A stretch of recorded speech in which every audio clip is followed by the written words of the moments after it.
Welcome to Success Authorities Conversation Street with Leadership Authority Peter Beaumont and with Business Culture Authority Ronn Lehmann and me, Linda Ruhland, Success Authorities founder.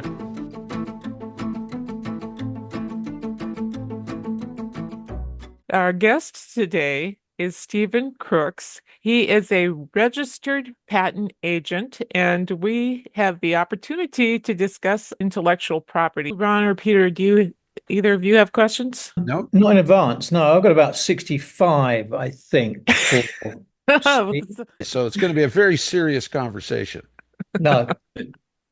My first question for you, Stephen, what entails intellectual property? I think of the immediately patents, but there's more to it than that, isn't there? That's right. Thanks for having me here. There is more to it. It's broader than that. There are patents, and there are actually a few different kinds of patents. But in addition to that, we consider that trade secrets count as intellectual property. And as well, there are trademarks that can count as intellectual property and copyright. Those are the four major areas. Okay. My expertise is in the patent area. In the patent area. So the first thing that comes to mind, to me anyway, is IP and protecting intellectual property, is that the domain of a big company? In your experience, how big do you have to be to really consider that as part of your business model? Right. Yeah, there are a lot of different ways to approach this. An individual can file a patent application on their own with the patent office, and it's actually not very expensive for an individual initially. But there are, of course, all different sizes of businesses that do file patents, and certainly large companies. I have some experience with both ends of that. And speaking of experience, Stephen, you used to work for 3M. Can you give me a little idea of what your background is with regard to intellectual property? Right. Well, first I worked at 3M for 20 years in the lab. They had a pharmaceutical business, and I was a chemist there. They exited that business, and I moved over into the intellectual property area, became a patent agent, and spent about 10 years doing work with intellectual property. And it was across a pretty wide range of disciplines, a wide range of technical areas. 3M has quite a few different kinds of businesses, so I got to taste a number of those, and it was very enjoyable. Yeah, I'm sure you got to see patent law from a world perspective. Yes. And that's an interesting conundrum to me, at least, that, if you file a patent in the US, what's the reach on that? Right. Yeah, it's possible to file a patent application in the United States and have it go no further than that. It's also possible to file what's called an international patent application, which never becomes a patent itself, but it's a type of application that countries all around the world, there's a cooperation treaty. They will look at that application as if it was an application in their country when the owner of the patents decides that they want to go into those particular countries. Sorry. So that's a decision that needs to be made, and there's significant costs associated with that. Each of the countries has their own patent office, so there's a need to deliberately apply in each of those patent offices, but they will refer back to this international application. That's the usual path. And is that reciprocal?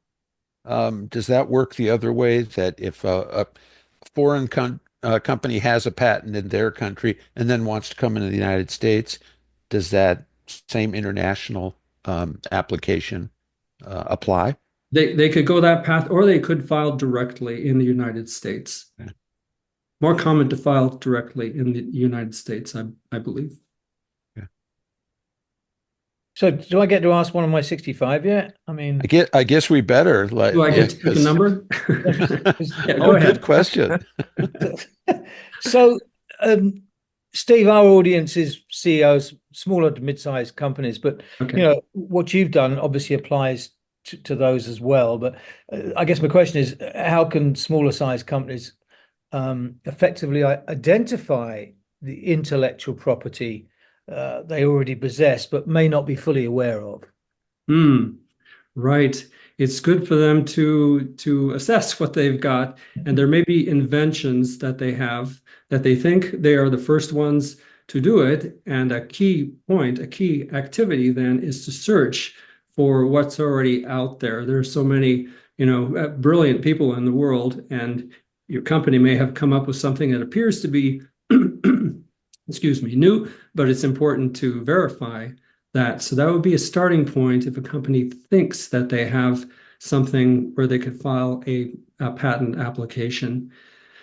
In terms of their overall intellectual property strategy, if they have technology that they think they can keep secret that couldn't be reverse engineered very easily, they may well decide to just keep it quiet. And I think Coca-Cola has some recipes that they don't let people know about that are regarded as trade secrets, right? Shush. I know some of that 7X formula, and I can't say anything. So just It's been my impression that in some companies they actually divide out different parts of the trade secrets, so not no one person actually knows all of it. Right. So that's one strategy. Yeah. I Yeah. think And then I in know addition two of As they them. get older, they forget those parts. You see, that's the problem. there is that, and I've had a taste of some of that as well. I'm pretty sure I know two of them, water and sugar. Oh, go to the top of the class. Yeah. That's a start.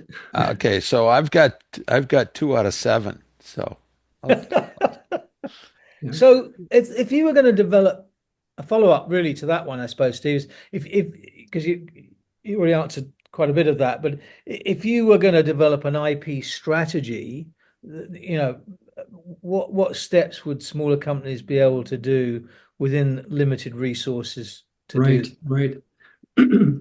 They could assess what I said there about patents and trade secrets. Those be the main areas, I think, to work on. There's a third strategy that would be to just publish what they have, to put it out there. And there's a very good reason for doing that. But since I brought that up, one of the reasons for publishing what they might consider as an invention is that prevents another company, another party, from getting a patent on that area. So if they don't believe they can get a patent themselves, but they want to stop anybody else from getting one, publishing is sometimes a really good strategy. Right. So coming back to the overall picture, they're going to have a budget, right, for how much they can spend on patents, and that gets to be pretty expensive. Initially, first patent filing in the United States is around, I think the current price is around $1,500, something like that.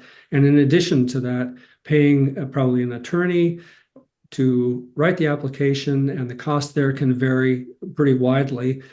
I think it's probably a good idea to budget about $3,000 initially, but it could easily go double that or more, depending which firm you want to go with. And that's just for one patent application. And looking further out, if they were to go this international patent application route and go into, say, 5 or so major countries where they think there might be competitors, say Japan, Korea, China, in Europe, maybe Germany. It's kind of the usual list. The cost, if you pay the fees all the way out to the full life of these patents, it can get to be about $250,000. It gets to be pretty significant. Okay. So, right. So you need to decide how long is the patent protection needed for, and how sure are you that you have a product that you want to market. So this is kind of a guessing game there, deciding how much you want to invest. And in addition to that, what you might think up front is one invention may turn out to actually be 4 or even 5 inventions, different aspects where you could file a patent application on each of those, and you might want to. So that of course brings up the cost quite a lot.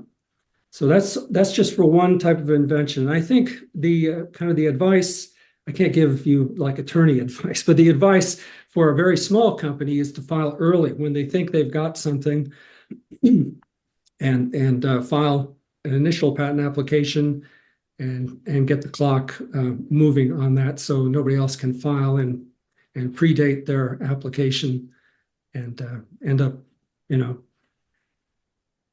kicking them out of the picture.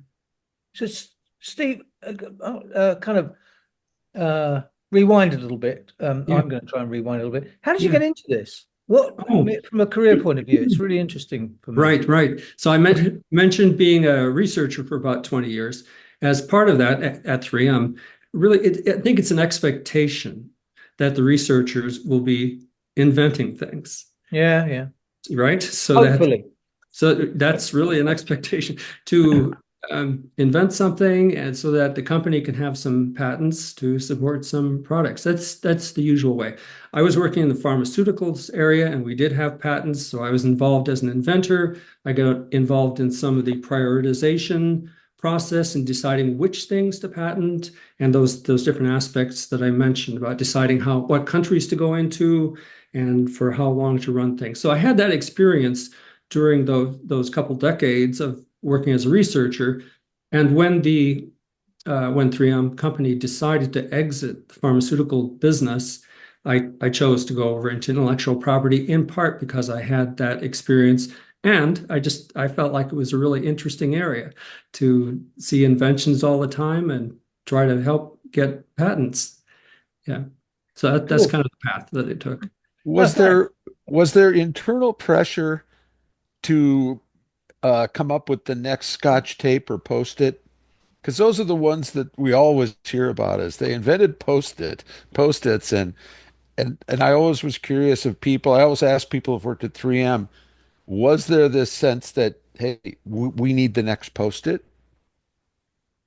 There's always an expectation that some kind of product is going to be coming out of the lab, whether it's going to be a big hit like one of those. That's rare. That's very rare to have the kind of resources to pour into it to develop a product. That's rare. You hope, you hope, and it's at the early stages, it can really feel like a gamble. You don't know. There's a lot. Yeah. And really, with the Post-it notes, there's a whole serendipity story behind that. Yeah, but it always, I mean, as a Minnesotan, of course, 3M is one of our favorite sons and daughters, and I think I guess my perception always was that was something that they was really a core value for them, is to come up with stuff, is to innovate and create. They were a fabulous, interesting mining and manufacturing in the title, but innovation was kind of what people always talked about. And that's across all of their business units. Right. Was that true on the inside? Yes, I would say so. That was reinforced often.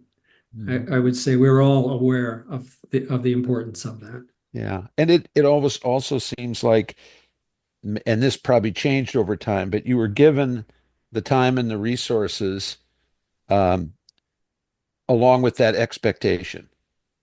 But, they put time and energy and resources into the idea of it's going to take it, you don't just come up with stuff. Right. Yeah. Every situation is kind of different. I was very fortunate in the pharmaceuticals area to have a chance to hire people and to build a lab, and really some pretty good resources. And I had a very enjoyable time doing all of that. Yeah. It takes a really combination of skills to be able to have that kind of support. Granted, that doesn't happen for everyone. I'm not bragging. It does happen for a lot of people. I just feel very fortunate to have that. There are resources. They're always limited. So it's a matter of deciding where to put them, and that can change. That can change relatively quickly, within a year. Yeah. That kind of time frame. Yeah. So, Steve, on Post-it, what's the serendipity story on Post-it, by the way? Right. Yeah. Well, it's all in the area of adhesives, and I don't have the full story in my head right now, but one of the inventors had some sticky stuff that didn't stick very well. it would fall off. And he needed a marker in his hymn book. He was in the church choir and needed some kind of a marker. And this paper with a bit of this sticky stuff was useful, at least as a bookmark. And then there was another researcher who was working with some little microspheres. And they were trying to sort out what to do with these. And that went a lot of different directions. But one of the ways was to put them in with this adhesive that wasn't a really strong adhesive.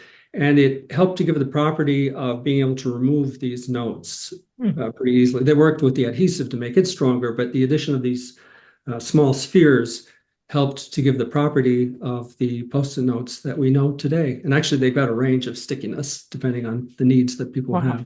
So that's kind of the story. Is those two got together. Neither of them had envisioned, had planned, when they were starting their research, to come up with a product like Post-it notes. At least that's the story that I have heard. Yeah. No, very cool. Yeah. And it's believable, isn't it? Because you can, see how that Yeah. would happen. Also, I mean, it also kind of points out that collaboration across labs, perhaps, or across disciplines, was at least supported to some extent. Right. And I can say in the science community, I felt like I could pick up the phone and call really anyone if there was a technical aspect of something and there was some expert. I mean, there were some world experts there, and be able to call them and talk with them. That was a wonderful thing. Yeah. So Stephen, with the dawn of the information age, and it's not even anything that's recent, we've gone in directions with our companies and with our intellectual property that isn't a physical entity. Do patents apply there, or do things like copyrights start to take hold? How do people protect their non-physical intellectual property? Well, I guess what's what we call non-physical. There are many patent applications that have to do with electronics and computers and these kinds of systems. So that's been there for a while, is to pursue patents in those areas, and they do get granted. Companies like Apple, Samsung, they have many patents in that kind of technology area. Is that the kind of thing that you're? So you're saying in those cases there's code, so it's actually tangible and you can protect the code. Is that the case? There's a key thing. I mean, under copyright, I suppose you could protect the code alone, but there's a really key feature, a requirement that the patent office has, is that you have to have something more than just what you conceive. It needs to be tied to some, and generally with computer-related patents, there needs to be something in the claims about being tied to a drive or some kind of machine. There needs to be some kind of piece of equipment that's being operated. It still requires some kind of physical apparatus. It does. Okay.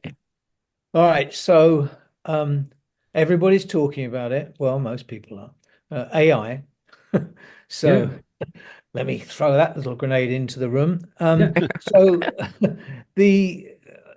I would, not knowing as much as you do, Steve, but about the subject, but I sense that that's going to be a real minefield of the whole IP territory. Is that a fair assumption? And how do you see that? I suppose minefield. Right. How do you see it manifesting itself? I think it's going a number of different directions, and minefield probably is part of the picture. I think opportunities is another part of it. And I do have an interest in artificial intelligence, and I spend time every day learning about it and using it. In fact, I use ChatGPT pretty heavily. You've got some kindred spirits in the room here. Right. I think it's a wonderful thing. I know there's this term P-doom, like the probability of doom that people throw around. There are people who are certain that it's going to be, the end of humanity and this type of thing. And I've got my own opinions on that. I'm more towards the optimistic side, but of course there are the risks and dangers there. One of the areas that I have found appealing for using AI in the area of thinking about patenting is to identify what's called white spaces. So white spaces, I think that's a pretty general term that people would know about. It's an area where there may not be competition. there may not be patents in that area. It might be open space where a company could focus and come up with some products and get their own patents and so forth. So I was curious enough to ask ChatGPT, explain to me white space and pick an example and spell it out to me, and you pick the example. So ChatGPT came back with electric bicycles having batteries that are not lithium-ion batteries, but instead are solid-state batteries, a kind of ceramic batteries. Yeah. Sorry? I said, no, I'm just. Yeah. And then further, these batteries compatible with folding bicycles. Some e-bikes are foldable. So I thought that was pretty good to come up with that in about 30 seconds. So if you're hitting a wall with regard to whatever you're trying to innovate or invent, you can simply go to ChatGPT, enter some phrase involving white space, and get an idea. That's I couldn't say that it would do that every time, but that worked, and it would be one of the first things I would try. Wow. I was going into some area. Fascinating. So I haven't heard the white space, but I've heard it used as blue ocean or red ocean. Right? Similar concept. The same concept. We hope you enjoyed this episode of Conversation Street.